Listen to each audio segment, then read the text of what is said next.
Hello, in this video we're going to be talking about how to install the VPN client on a Mac computer. So to start off, let's talk about what VPN is. VPN stands for Virtual Private Network, and it's a service provided by NC State that allows you to connect your device securely to the university network remotely. This is all done through a VPN client, which is basically a software application that you need to have installed on your computer. The VPN client uses your Unity ID and password to confirm your identity.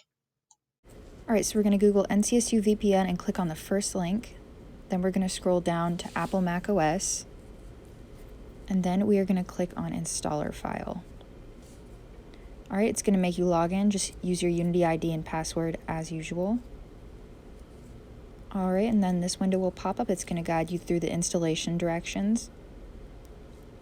For destination, make sure that you choose wherever you want it to be stored, but the default should be Macintosh HD. Alright, and then at this point we're ready to install. And then you're just going to type in your username and password. Make sure that you use the computer username and password, what you use to log in your computer, not the Unity ID and password.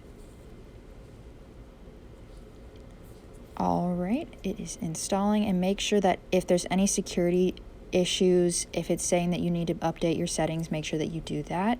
Installation is successful, so we're going to go ahead and check and see if we have our Cisco AnyConnect on our Launchpad. So we're going to go ahead and search that up, and it's going to be the middle icon right here. Go ahead and click that, and then this window should pop up.